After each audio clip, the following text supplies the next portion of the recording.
자, 이번에 우리가 이어서 이제 테이블 뷰에 이어서 이제 좀 봐야 될 게 미디어 컨트롤에 대해서 이제 우리가 동영상을 재생을 한다든지 아니면 음악, 오디오를 이제 플레이를 한다든지 등등을 할 때 쓰는 게 바로 미디어 컨트롤이고요.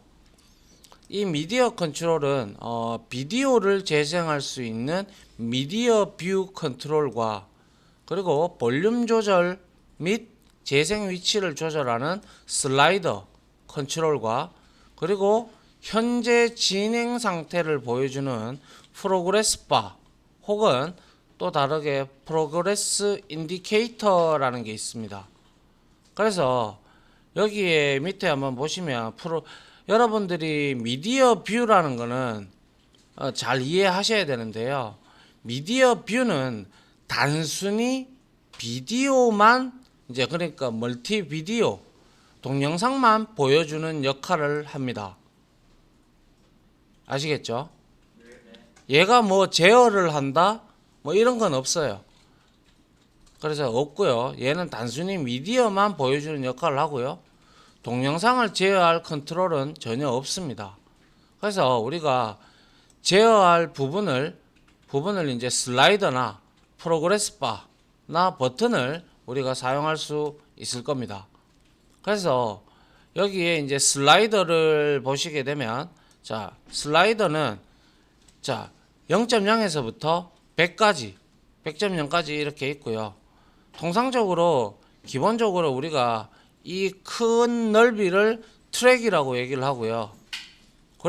그리고 이제 여기에 이제 움직이는 요 부분이 이제 우리가 썸이라고 얘기를 하고요. 그리고 여기에 해당하는 영역, 요거 잘라내는 작은 눈금자 영역 사이를 우리가 블락 인크리먼트라고 하는데요. 통상적으로 블락 인크리먼트 이 부분은 우리가 다 옵션이기 때문에 나타내도 되고 나타내지 않아도 되고 그거는 우리가 마음대로 할 수가 있습니다. 그래서 그러한 부분, 그래서 슬라이더는 미디어의 재생 정도를 표시를 하고요. 아울러 얘는 용도는 또 볼륨 조정 그리고 재생 정도, 이거는 또 이제 역시 우리가 밸류 프로퍼티를 이용을 해서 속성 감시를 하게 되면 사용자에 의해서 조정이 가능합니다. 속성 감시를 통해서. 그리고 이제 프로그레스 바하고 프로그레스 인디케이터가 있는데요. 둘 다 똑같은 역할을 합니다. 어느 정도 진행이 되었느냐라는 걸 확인을 하는 그러한, 우리 왜 이렇게 동영상을 진행을 하다 보면 얼마만큼 몇 프로 진행이 되었다 그런 것도 될 수가 있을 것이고요. 그리고 파일을 업로딩이나 다운로딩을 할 때 우리가 이렇게 인디케이터를 써가지고, 인디케이터가 아니죠, 프로그레스 바를 써서 몇 프로가 이렇게 다운이 되었다라고 시각적으로 나타내죠. 그죠? 맞나요? 예, 그런 거를 할 때 우리가 이렇게 쓸 수가 있어요. 그래서 프로그레스 바하고 프로그레스 인디케이터는 거의 똑같은 역할을 해요. 그냥 단지 모양만 다를 뿐이에요.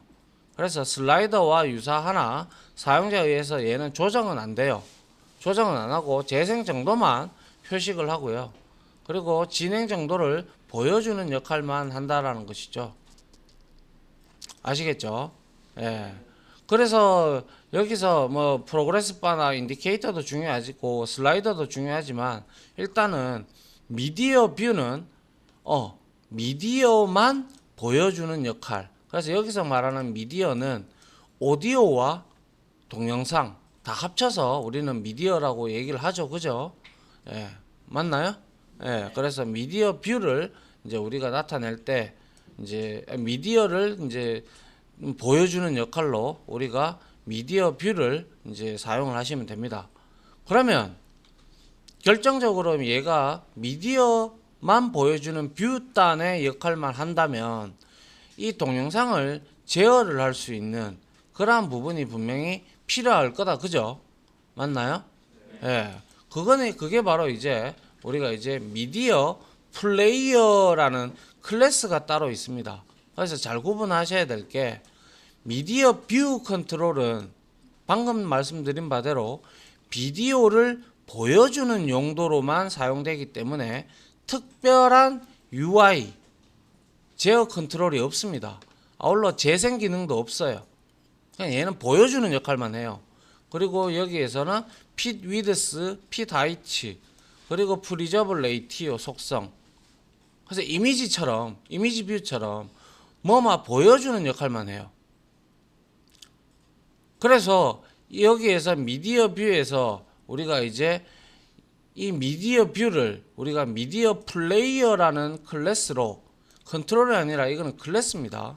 그래서 비디오뿐만 아니라 오디오도 재생하는 기능을 미디어 플레이어가 이 미디어 뷰와 같이 세터를 통해서 우리가 딱 해놓고 지정을 해놓고 여기에서 미디어 플레이어라는 클래스로 우리가 제어가 가능합니다.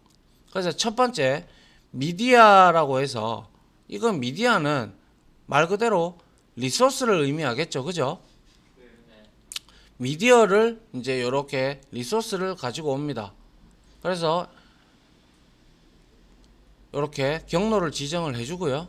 그 다음에 미디어 플레이어에다가 미디어 플레이어 이렇게 해놓고요. 자, 미디어 플레이어를 클래스를 생성을 하는데 이 소스하고 우리가 동영상을 재생할 소스의 매개값을 여기다가 넣어주면 우리가 이 미디어 플레이어 클래스가 여러분들이 경로를 제공한 이 미디어를 이제 제어를 할 수가 있게 돼요. 그리고 아울러 이렇게 만들어진 미디어 플레이어 클래스를 우리가 미디어 뷰에 set 미디어 플레이어 세터로 나의 미디어 뷰를 제어할 놈이 누구냐라고 딱 지정을 해줍니다. 이렇게. 그러면 비로소 얘는 이 한 줄로 인하여 미디어 뷰는 이 미디어 플레이어의 미디어 플레이어의 객체를 가지면 비로소 얘는 미디어 뷰에 이제 이 미디어 플레이어를 설정을 하는 거예요. 그래서 미디어 뷰는 단순히 보여주는 역할만 하고 백에서 미디어 플레이어라는 클래스로 우리가 재생, 일시정지, 정지 뭐 이런 것들을 우리가 만들 수가 있다라는 것입니다. 아시겠죠? 네, 그래서 미디어 뷰는 단순히 미디어를 보여주는 역할을 하는 거고, 그거를 제어를 하는 애는 미디어 플레이어라는 클래스입니다. 요거를 잘 구별을 하셔야 될 것 같고요. 그 다음 볼게요. 자, 이제 미디어 플레이어에 대한 내용입니다. 이거는 어디까지나. 자, 이거를 표로 만들어 놨는데요. 한번 보시면 돼요. 상태와 변경 메서드라고 되어 있어요. 그래서 우리가 가만히 생각을 한번 해봅시다. 제일 처음에 우리가 미디어 플레이어에 생성자의 매개값으로 미디어를 주잖아요. 그죠? 맞나요? 요렇게 줬잖아요. 앞에서. 그죠? 요렇게 우리가 경로를 찾아와서 이 미디어는 이 경로에 있다라고 알리고 이거를 재생시켜 주세요라고 얘한테 미디어 플레이어의 매개값으로, 생성자의 매개값으로 던져준단 말이죠. 그죠? 네. 이렇게 되었을 때 상태가 바로 unknown 상태입니다.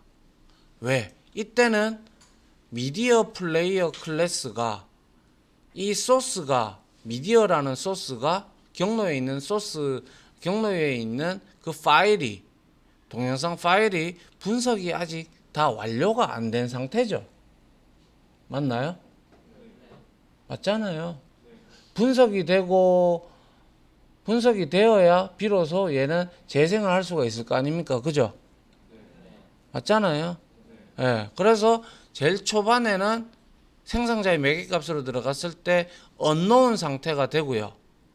그리고 나서 우리가 실행을 버튼을 이제 누르면 얘가 실행이 되면서 unknown 상태가 된, 제일 처음에는 unknown입니다. 이게 소스의 동영상의 길이에 따라서 내용은 좀 달라질 수가 있겠죠. 그래서 짧다면 unknown 상태가 짧을 거고요. 길다면 unknown 상태가 좀 상대적으로 좀 길어질 수도 있죠. 그러고 난 다음에 어떻게 돼요? 이제 소스를 확인이 다 분석이 미디어 플레이어가 끝이 나면 비로소 얘는 이제 레디 상태가 되죠. 이제 재생할 준비가 됐다 이 뜻입니다. 그죠? 예. 네. 그래서 소스 분석하고 난 다음에 이거는 자동으로 레디가 됩니다. 레디로 전이가 되고요. 그 다음에 이제 레디 상태가 된다면 이제 비로소 우리가 미디어 뷰에서 이렇게 있다면 재생 버튼이 여기 있어요. 그리고 일시정지도 있고 여기에 중지 버튼이 이렇게 있다면 우리가 이제 얼마든지 포즈 상태로도 갈 수가 있고요. 플레잉 상태도 갈 수도 있고요. 스톨드는 일단 제낄게요. 그 다음에 스탑드 상태가 될 수가 있겠죠. 맞잖아요. 레디가 된 상태에서 여러분들이 일시정지를 눌러도 되고 그리고 스탑드를 눌러도 되고 그리고 플레잉을 해도 돼요. 근데 통상적으로는 이제 우리가 이렇게 레디가 된 상태에는 이 포즈 일시정지랑 스탑드 버튼은 우리가 이거를 디세이블로 돌리죠. 사용 못하게. 왜?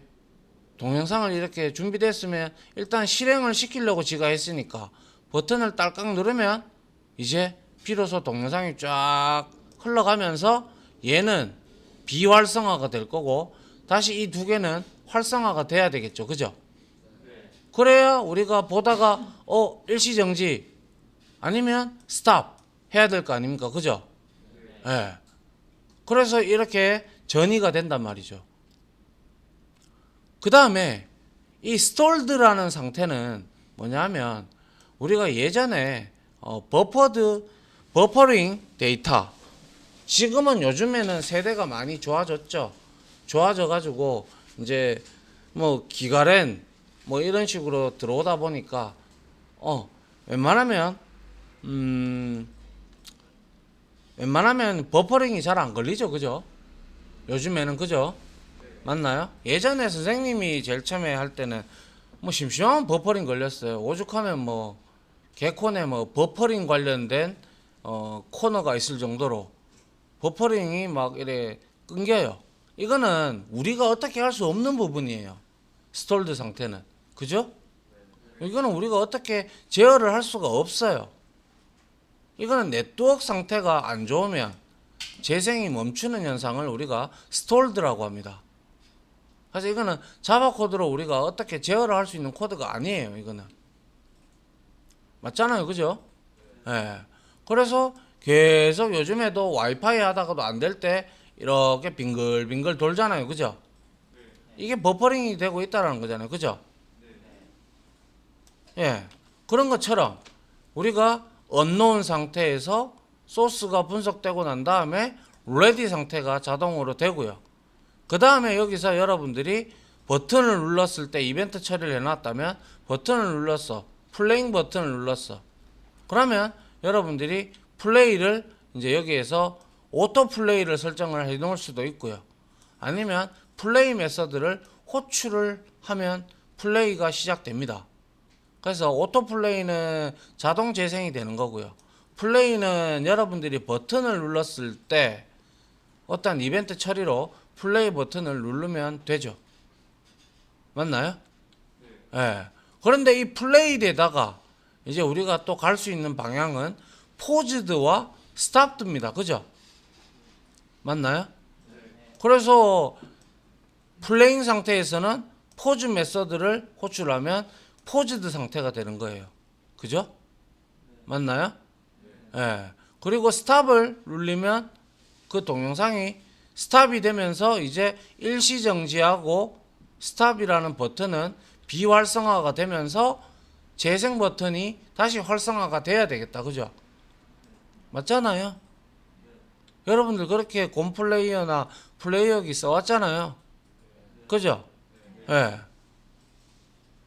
그리고 스탑드 상태가 됐을 때는 플레이 버튼은 다시 돌아와야죠. 그죠? 맞나요? 예. 네. 이게 바로 상태하고 변경할 수 있는 메서드들입니다. 이런 것들. 그래서 스트리밍을 하지 않는 이상은 이 버퍼링 데이터가 우리는 로컬에서 땡겨서 할 거니까 잘 발생은 안 할 겁니다. 근데 여러분들이 스트리밍으로 네트워크 송신을 받아가지고 만약에 한다. 그래서 소켓 프로그래밍을 한다. 그러면 이것까지도 감안해서 여러분들이 넣어 주셔야 된다는 것이죠. 맞나요? 예. 그래서 여기서 중요한 거는 이거죠. 미디어의 소스, 분석이 되기 전, 즉 언노운 상태에서 플레이 메서드를 호출하면 안 되겠죠. 아니 분석도 안 됐는데 어떻게 실행합니까? 그죠? 맞나요? 예. 그래서 우리는 항상 이거를 실행을 시킬 때 if status equal ready 냐고 확인을 하고 그리고 난 다음에 우리가 이제 플레이 버튼을 누르게 하든 뭐 등등을 해야 될 거 아닙니까? 그죠? 맞나요? 예. 그렇게 상태 변경 메서드를 봤고요. 여기서 일단 하나 끊을게요.